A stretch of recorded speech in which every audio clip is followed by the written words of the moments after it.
오늘의 사연은 몽골에서 왔습니다. 하버드 대학교의 도시문화학 교수님이 몽골에서 직접 보고 직접 겪은 이야기라는데요. 서울보다 더 서울 같은 도시가 있다고 합니다. 처음엔 웃었대요. 그게 말이 돼? 하고요. 그런데 막상 도착하자마자 간판도 음식도 심지어 사람들의 말투까지 모두 한국이더랍니다. 과연 그곳은 어떤 곳이었을까요? 그 전에 이런 이야기 좋아하신다면 구독과 좋아요 한 번씩 꾹 눌러주시고요. 여러분이 생각하는 한국 같은 도시는 어디인지 댓글로도 알려주세요. 그럼 지금부터 그 놀라운 현장을 함께 보시죠. 저는 원래 이런 우스갯소리를 잘 믿지 않는 스타일입니다. 학문적 근거 없는 이야기엔 큰 관심을 두지 않죠. 하지만 몽골에 서울 신도시가 생겼다는 말을 처음 들었을 때는 그저 웃고 넘겼어요. 말도 안 되는 소리라고 생각했습니다. 한국과 몽골 두 나라가 역사적으로 교류는 있었지만 현대에 와서 그런 극단적인 문화 수용이 일어날 리 없다고 여겼죠. 그런데 다트머스에서 열린 도시문화학 컨퍼런스에서 만난 동료 교수들이 이 얘기를 꺼내더군요. 그것도 한국도 아닌 미국과 유럽에서 온 학자들이 테일러, 당신은 한국계 미국인이잖아. 몽골의 그 신도시에 대해 들어봤어? 정말 서울을 복제했다던데. 이 주제가 나올 때마다 저는 도시 모방은 흔한 현상이지만 그 정도 수준은 과장됐을 거예요 라고 일축했습니다. 하지만 점점 더 많은 동료들이 이 이야기를 하기 시작했어요. 심지어 몽골 현지 조사를 다녀온 동료는 확신에 찬 목소리로 말했죠. 테일러, 농담이 아니야. 그곳은 정말 놀라워. 당신이 직접 가봐야 해. 하버드 교수로서 당신의 연구에 중요한 발견이 될 거야. 그렇게 시작된 호기심은 결국 몽골행 비행기 티켓을 예약하게 만들었습니다. 제 전공이 도시문화학인데 이런 현상을 무시할 수는 없었어요. 설마 그 정도겠어? 하는 의구심과 함께 학문적 호기심이 저를 이끌었습니다. 긴 비행 끝에 몽골 울란바토르 공항에 도착했을 때 제 눈을 의심할 수밖에 없었어요. 공항을 빠져나오자마자 한글 간판들이 시야에 들어왔거든요. 그것도 영어나 몽골어 병기가 아닌 한글로만 쓰여진 간판들이 즐비했습니다. 공항 안내판에도 한국어가 러시아어나 영어보다 먼저 표기되어 있었죠. 택시를 잡았는데 기사가 한국말로 인사를 건넵니다. 안녕하세요. 어디로 모실까요?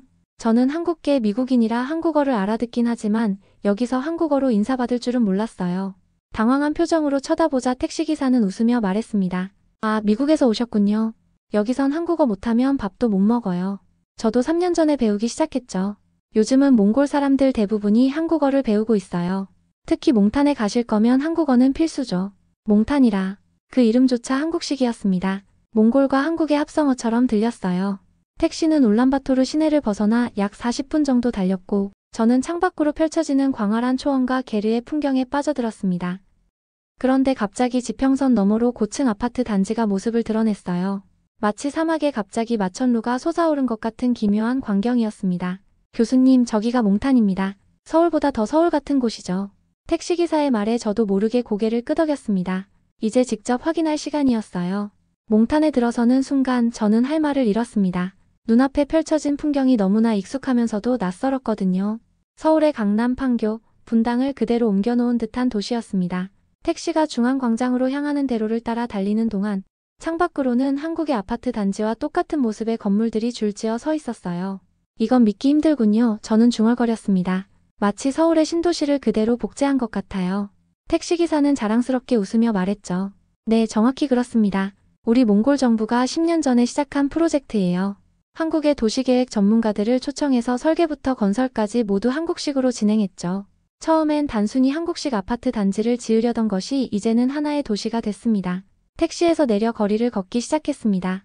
간판들은 모두 한글이었고 카페와 식당의 인테리어도 서울 어디에서나 볼 수 있는 스타일이었어요. 사람들의 패션도 마찬가지였습니다. 몽골인들이 입고 있는 옷은 모두 한국 스타일이었어요. 심지어 머리 스타일까지 한국의 유행을 그대로 따르고 있었습니다. 광장 벤치에 앉아있는 노부부 옆에 자리를 잡고 앉았습니다. 그들이 나누는 대화가 들려왔어요. 놀랍게도 한국어였습니다. 비록 약간의 악센트가 있었지만 충분히 이해할 수 있었죠. 오늘은 날씨가 참 좋네요. 우리 딸이 보내준 한국 김치찌개 먹으러 갈까요? 저는 노부부에게 다가가 조심스럽게 물었습니다. 실례합니다만 두 분은 한국에서 오래 사셨나요? 노인은 웃으며 대답했습니다. 아니요, 우린 평생 몽골에서만 살았어요. 하지만 이곳 몽탄에 이사 오면서 한국어를 배우기 시작했죠. 지금은 거의 모든 일상 대화를 한국어로 할 수 있습니다. 우리 손자는 한국어를 더 잘해요. 학교에서 몽골어보다 한국어를 더 많이 가르치거든요. 저는 믿기지 않는 광경에 그저 고개를 끄덕였습니다. 이곳에서는 한국어가 단순한 외국어가 아니라 일상 언어로 자리 잡고 있었어요. 호텔로 향하는 길에 저는 스스로에게 말했습니다. 서울보다 더 서울 같은 도시가 여기 있더군요. 이건 단순한 문화 수용을 넘어선 현상이에요. 마치 도시 전체가 복사 붙여넣기 됐습니다. 이 현상이 학문적으로 어떤 의미를 가지는지, 어떻게 이런 일이 가능했는지 깊이 분석해봐야 할 필요성을 느꼈습니다. 이건 단순한 한류의 영향이 아니었어요. 이것은 도시 문화 전체의 이식이었습니다. 다음 날 아침 저는 몽탄 중심가를 탐방하기로 했습니다. 호텔 로비에서 만난 현지 가이드 알탕 씨는 완벽한 한국어를 구사했습니다. 저는 그에게 몽탄의 상권에 대해 물었죠. 이곳 상점들은 모두 한국 브랜드인가요?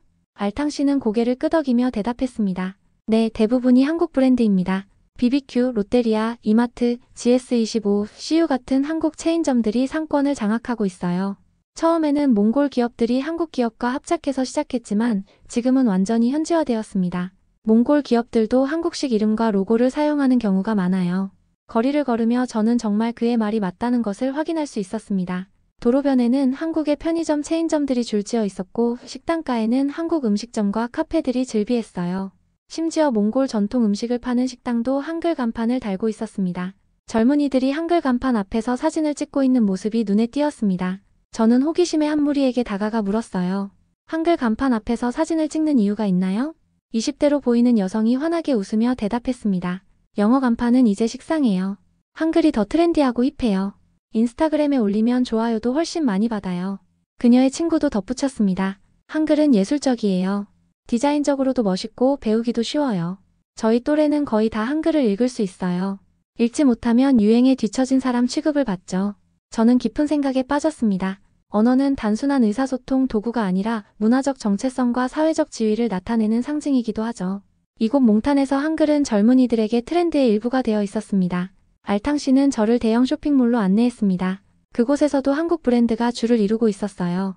에스컬레이터를 타고 올라가면서 저는 무심코 물었습니다. 몽골 전통 시장도 있나요? 몽골 고유의 상업 문화는 어떻게 됐나요? 알탕 씨는 잠시 생각하더니 대답했습니다. 물론 있습니다. 하지만 대부분 도시 외곽에 있어요. 여기 몽탄에서는 찾기 힘들죠. 요즘 젊은이들은 전통 시장보다 이런 현대적인 쇼핑몰을 선호합니다. 그렇다고 전통이 완전히 사라진 것은 아니에요. 다만 현대화, 특히 한국식 현대화의 물결 속에서 변화하고 있을 뿐이죠. 그의 말은 문화 변동의 본질을 잘 설명해주고 있었습니다. 문화는 고정된 것이 아니라 끊임없이 변화하는 유기체입니다. 몽탄에서는 그 변화의 방향이 한국을 향해 있었던 거죠. 오후에는 몽탄의 부동산 시장에 대해 알아보기로 했습니다. 알탕 씨의 소개로 현지 부동산 중개인인 바트 씨를 만났어요. 그는 몽탄의 주택 시장에 대해 상세히 설명해 주었습니다. 교수님, 여기서 가장 인기 있는 주택 유형은 단연 한국식 아파트입니다. 특히 온돌 난방 시스템이 설치된 아파트가 프리미엄을 받고 있어요. 저는 호기심이 생겼습니다. 온돌이요? 몽골은 원래 추운 지역인데 전통적인 난방 방식은 없었나요?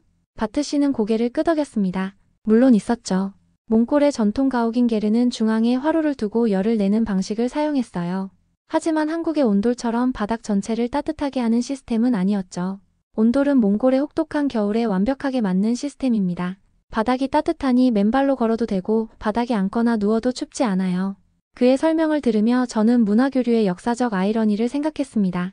온돌은 원래 북방 민족의 주거 문화에서 발전한 것으로 알려져 있는데 그것이 한국을 통해 발전하고 현대화되어 다시 몽골로 돌아온 셈이니까요. 바트 씨는 계속해서 설명했습니다. 아파트 가격은 온돌 시스템의 유무와 품질에 따라 크게 달라집니다. 한국 기업이 직접 시공한 보일러와 온수 파이프가 깔린 아파트는 일반 아파트보다 30% 이상 비싸요. 이제는 따뜻한 바닥이 곧 부의 상징이 되었습니다. 저희는 분양 중인 아파트 단지를 방문했습니다. 모델하우스에서 바트 씨는 바닥을 가리키며 자랑스럽게 말했습니다. 여기 손으로 만져보세요. 한국의 최신 기술로 만든 온돌이에요. 온도 조절도 스마트폰으로 할 수 있죠. 저는 바닥에 손을 대보았습니다. 따뜻했어요. 그런데 이상한 점이 있었습니다. 여기는 지금 한여름 아닌가요? 왜 난방이 켜져 있죠? 바트 씨는 웃으며 대답했습니다. 손님들에게 온돌의 효과를 보여주기 위해서죠. 그리고 몽골은 여름에도 아침 저녁으로 쌀쌀할 때가 많아요. 한국 사람들은 잘 모르겠지만 몽골 사람들에게 따뜻한 바닥은 1년 내내 소중한 거예요. 모델하우스를 나오면서 한 젊은 부부가 계약을 하고 있었습니다. 그들의 대화가 들렸어요. 이 아파트가 비싸긴 하지만 온돌이 있으니 아이가 태어나면 바닥에서 뒹굴게 할 수 있잖아. 맨발로 사는 삶, 한국이 알려줬잖아. 그 말을 들으며 저는 생각했습니다. 온돌은 단순한 난방 시스템이 아니라 삶의 방식을 바꾸는 문화적 요소구나. 한국에서는 당연하게 여겨지던 것이 몽골에서는 새로운 생활 혁명이 되고 있었던 거죠. 저녁에는 알탕 씨의 초대로 그의 가정을 방문했습니다. 그는 몽타니 중산층 아파트에 살고 있었는데 현관에 들어서자마자 익숙한 냄새가 코를 찔렀습니다. 김치찌개 냄새였어요. 제 아내가 김치찌개를 준비했습니다. 교수님이 한국계라고 해서요. 저는 당황했습니다. 저를 위해 특별히 한국 음식을 준비하셨군요. 알탕 씨는 웃으며 손을 저었습니다. 아니에요. 저희 가족은 일주일에 3번 정도 김치찌개를 먹어요. 이제는 몽골 가정식이나 다름없죠. 거실에 들어서자 바닥에 앉아 공부하고 있는 두 아이가 보였습니다. 그들은 한국어로 대화하고 있었어요. 알탕 씨가 저를 소개하자 아이들은 공손하게 인사했습니다. 안녕하세요, 교수님. 미국에서 오셨어요? 영어로 얘기할까요? 저는 미소 지으며 대답했습니다. 한국어로 해도 돼요. 저도 한국어를 할 수 있어요. 식탁에 차려진 음식들은 모두 한식이었습니다. 김치찌개를 중심으로 삼겹살, 비빔밥, 그리고 여러 가지 반찬들이 놓여 있었죠. 알탕 씨의 아내 바트마 씨도 유창한 한국어로 저에게 말을 걸었습니다. 저희가 한국 음식을, 특히 김치를 좋아하게 된 건 한국 드라마 때문이에요.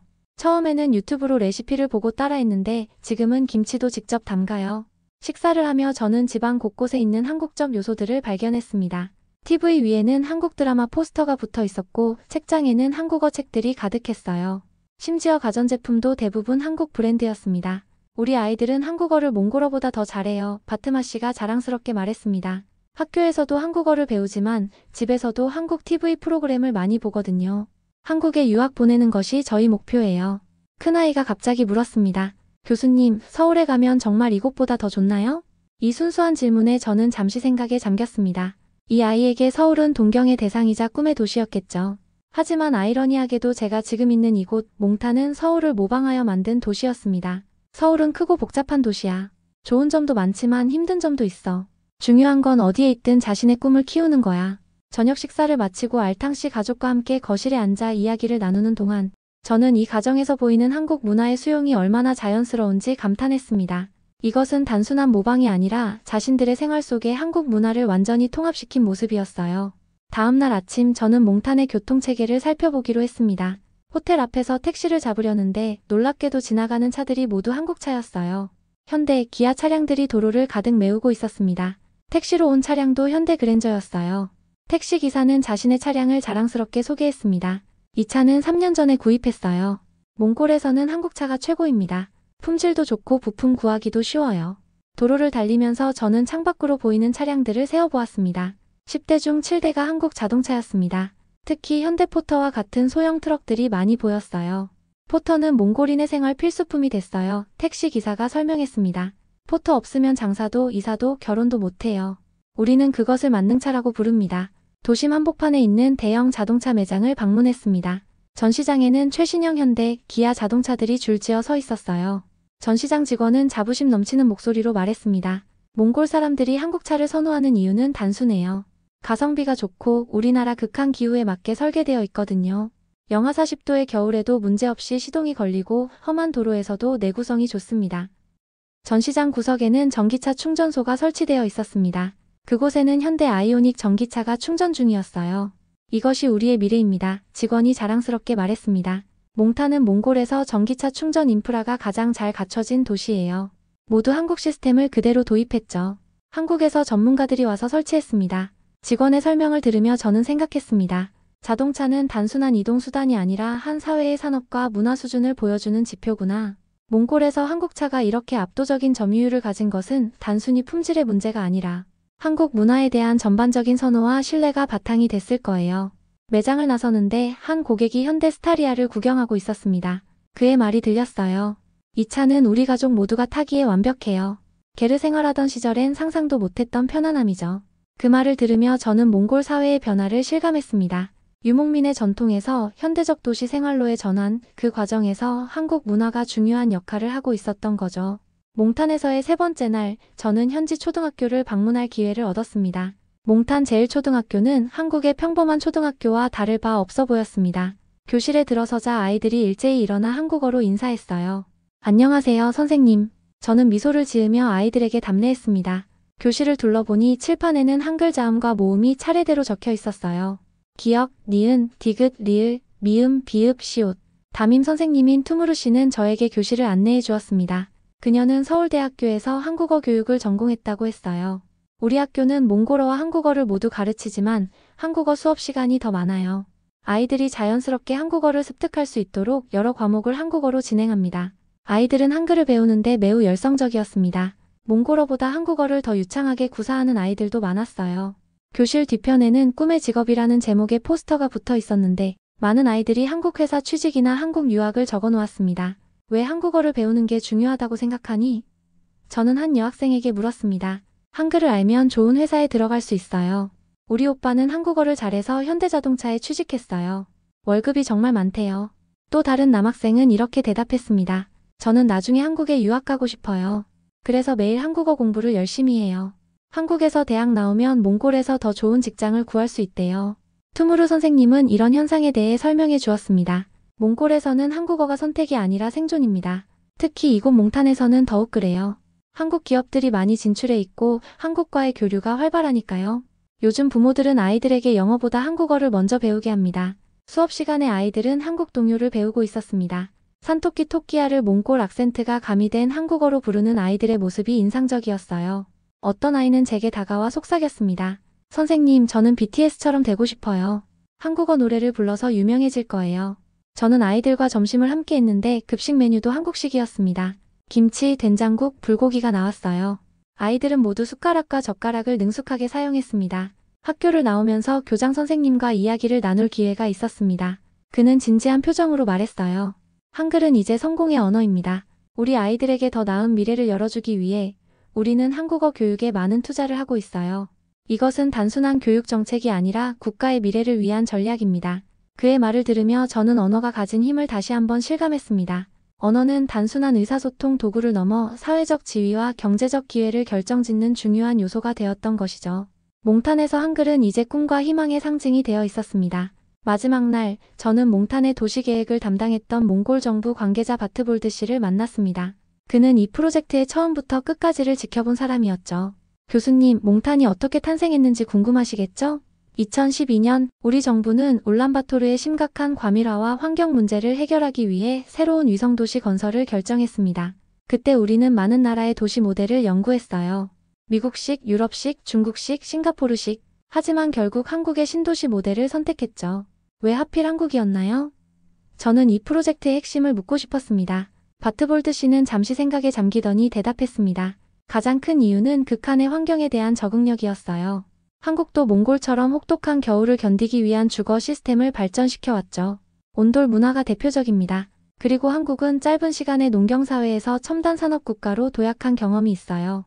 우리 몽골도 유목사회에서 현대산업사회로 빠르게 전환하는 과정에 있었기에 한국의 경험이 매우 유용했습니다. 저는 몽탄의 인프라 시스템에 대해 물었습니다. 바트볼드 씨는 자랑스럽게 안내해 주었어요. 몽탄은 모든 시스템이 한국식으로 설계되어 있습니다. 스마트 분리수거함, 태양광 와이파이, 공공자전거 시스템까지요. 이런 시스템은 도시 환경을 개선하는 데 큰 도움이 되고 있습니다. 그가 안내한 도시관제센터는 첨단 기술의 집합체였습니다. 대형 스크린에는 도시 전체의 교통흐름, 에너지 사용량, 대기질 등이 실시간으로 표시되고 있었어요. 이 모든 시스템은 한국 기업들이 설계하고 구축했습니다. 물론 지금은 몽골 기술자들이 운영하고 있지만요. 우리는 단순히 기술을 도입한 것이 아니라 그 기술을 운영할 수 있는 인력도 함께 양성했습니다. 저는 이 프로젝트의 문화적 영향에 대해 더 알고 싶었습니다. 처음부터 한국 문화를 이렇게 적극적으로 수용할 계획이었나요? 혹시 반발은 없었나요? 바트볼드 씨는 고개를 끄덕였습니다. 물론 처음에는 우려가 있었습니다. 우리의 전통 문화가 사라지는 것이 아니냐는 비판도 있었죠. 하지만 시간이 지나면서 사람들은 이것이 문화의 대체가 아니라 공존과 융합이라는 것을 이해하게 되었어요. 전 세계를 비교해봤지만 사람 중심 도시 철학은 한국이 최고였습니다. 한국의 도시들은 화려함 속에서도 인간적인 따뜻함을 잃지 않았어요. 그의 말은 제게 깊은 인상을 남겼습니다. 도시는 단순한 건물과 도로의 집합체가 아니라 사람들의 삶과 문화를 담는 그릇입니다. 몽탄은 한국의 물리적 형태를 차용했지만 그 안에는 몽골인들의 삶과 꿈이 담겨 있었던 거죠. 공항으로 향하는 택시 안에서 저는 지난 몇 일간의 경험을 정리했습니다. 문화 전파와 수용이라는 학문적 개념을 넘어 이곳에서는 새로운 형태의 문화 융합이 일어나고 있었습니다. 한국과 몽골 두 나라의 역사적 연결고리가 현대에 와서 새롭게 재해석되는 모습이었어요. 택시기사는 라디오에서 흘러나오는 한국 노래를 흥얼거리며 물었습니다. 교수님, 몽탄이 어땠어요? 신기했나요? 저는 잠시 생각하다 대답했습니다. 네, 정말 놀라웠습니다. 서울보다 더 서울 같은 도시를 몽골에서 볼 줄은 몰랐어요. 그는 웃으며 말했습니다. 우리는 한국을 단순히 모방하는 게 아니에요. 우리에게 맞는 방식으로 받아들이고 있죠. 언젠가는 한국 사람들이 우리 도시를 보러 올지도 모르잖아요. 공항에 도착해 비행기를 기다리며 제 귓가에는 학교에서 만났던 한 몽골 아이의 말이 맴돌았습니다. 저는 커서 한국 가서 공부하고 우리 몽골을 더 멋지게 만들고 싶어요. 그 순수한 꿈에는 두 나라의 미래가 담겨 있었습니다. 저는 노트북을 열어 이번 연구 여행의 결론을 적기 시작했습니다. 몽탄은 단순한 문화 이식의 사례가 아니다. 이것은 두 문화가 만나 새로운 가능성을 창조해내는 융합의 실험장이다. 하버드로 돌아가 이 현상을 더 깊이 연구해야겠다. 서울보다 더 서울 같은 나라, 몽골에서 우리는 글로벌 시대의 새로운 문화 모델을 발견할 수 있을지도 모른다. 몽골 한복판에서 서울의 철학을 본 한 교수. 그는 말했습니다. 이건 단순한 도시 복제가 아닙니다. 우리는 문화를 수출한 것이 아니라 삶의 방식을 공유한 것이었습니다. 오늘 영상은 어땠나요? 오늘 영상이 마음에 드셨다면 구독과 좋아요 꼭 부탁드립니다. 여러분은 어떻게 보셨나요? 한국이 남긴 가장 놀라운 흔적, 여러분의 생각을 댓글로 남겨주세요. 감사합니다.